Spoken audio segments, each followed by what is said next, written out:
Dans cette vidéo, nous allons résoudre un exercice type sur les polynômes de degré 3. Sur cet exercice, la première question était déterminer l'expression de la fonction dérivée f' de la fonction f. Je vais réécrire l'expression de la fonction f. Et je vais donc pouvoir dériver ceci. Pour ce faire, je vais chercher les ensembles factorisés. Et je vais pouvoir dériver ensemble factorisé par ensemble factorisé. Pour le premier ensemble factorisé, je vais pouvoir dériver x au cube. D'après mon formulaire, la dérivée de x au cube est 3x au carré. Donc mon premier ensemble factorisé me donne, une fois dérivé, moins 0,7 fois 3x au carré. Le deuxième ensemble, plus 7,6, et la dérivée de x au carré est 2x. Moins 17,9, la dérivée de x est 1. Et la dérivée d'une constante est égale à 0. Il me reste donc maintenant à simplifier. Moins 0,7 fois 3, moins 2,1, x au carré, plus 7,6 fois 2, 15,2x, moins 17,9. On voit que l'expression de la fonction dérivée est une fonction polynôme de degré 2.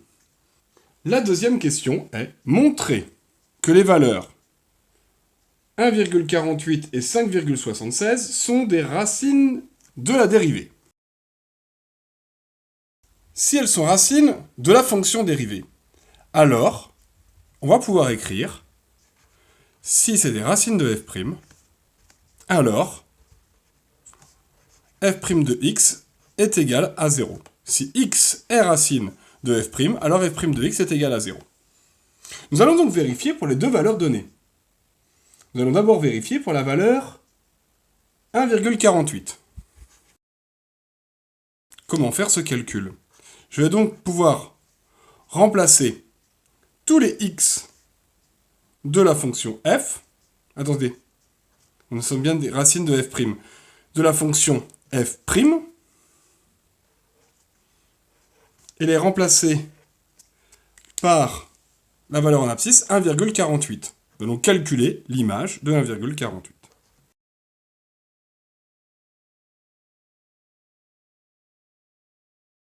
Nous allons trouver environ 0. De la même manière, f' de 5,76, après utilisation de la calculatrice, est environ égal à 0. Donc, 1,48 et 5,76 sont des racines de la fonction dérivée. On pourrait même aller plus loin et dire que ce sont les racines, car d'après le programme, nous savons qu'il y a au maximum 2 racines pour une fonction polynôme de degré 2. Question 3. Tracer le tableau de variation de la fonction f. Comme nous l'avons vu précédemment, pour tracer le tableau de variation de la fonction f, étant donné que la fonction f n'est pas une fonction où l'étude est simple, nous allons étudier la fonction dérivée, et pour avoir les variations, plus précisément le signe de la fonction dérivée. Donc moi, pour ce faire, je vais faire le brouillon de cette fonction dérivée.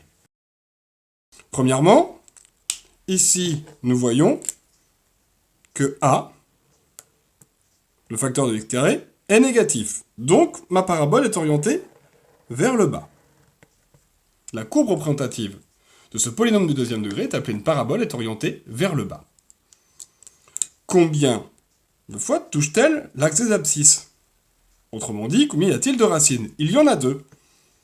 Une première en 1,48 et une deuxième en 5,76.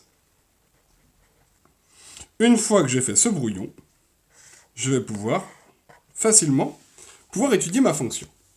Je vais donc faire le tableau de variation pour des x compris entre 1 et 8, ce qui correspond à l'ensemble de définitions de ma fonction f.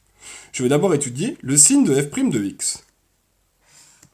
Puis après, les variations de la fonction f, que je déduirai directement de mon signe de la dérivée. Combien ai-je de racines? deux. Une en 1,48 et une autre en 5,76. En 1,48, que vaut ma dérivée? Intersection avec l'axe des abscisses, on appelle ça aussi un 0.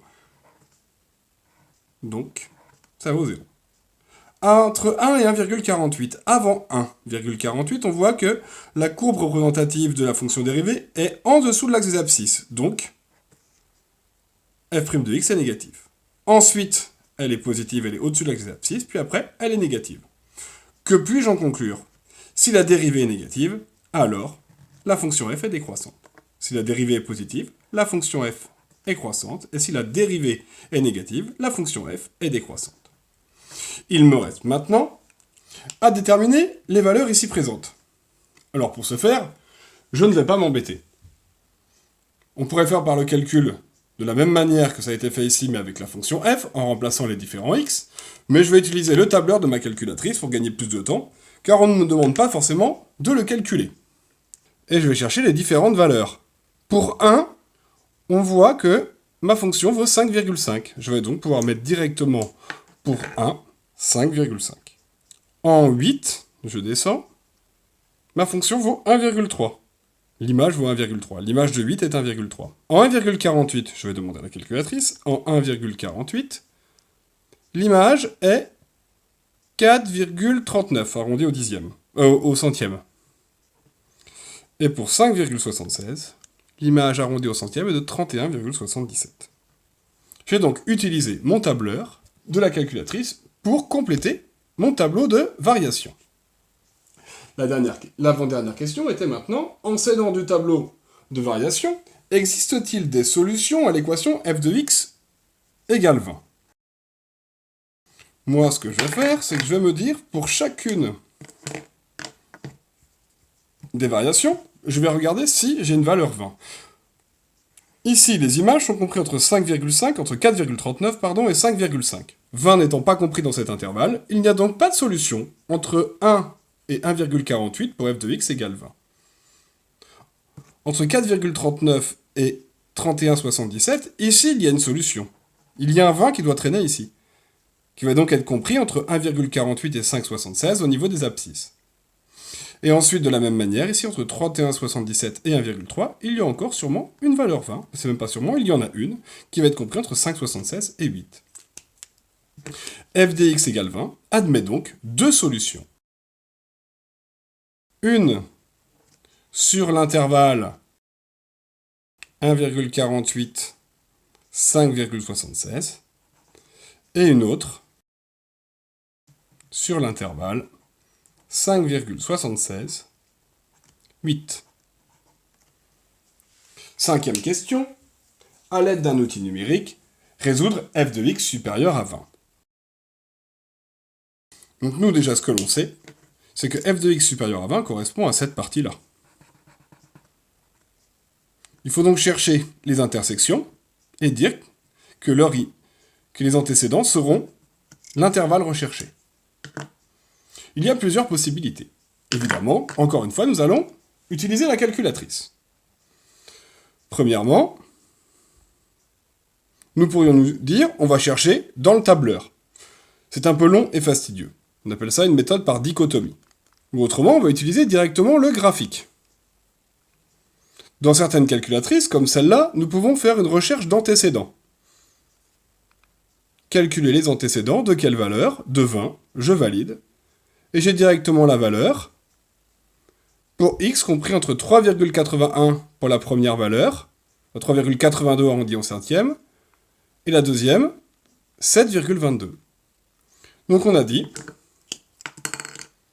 que f de x supérieur à 20 pour x compris entre 3,82 et 7,22. Il y aurait une autre possibilité. Et là, toutes les calculatrices graphiques le font. Il suffirait d'ajouter notre fonction, la fonction g de x égale 20, et maintenant nous allons chercher les intersections, et la première et la deuxième intersection. Et là, nous voyons bien que la partie supérieure est bien la partie qui est juste là. Celle qui correspond ici, à mon tableau de variation. Et là, en cherchant les intersections, nous allons voir que nous allons trouver exactement les mêmes valeurs. Tac, calculer des intersections. Il va en trouver deux. Une en 3,82 comme nous avions vu tout à l'heure, et une deuxième en 7,22. Voilà, c'est tout pour cet exercice type et sa correction.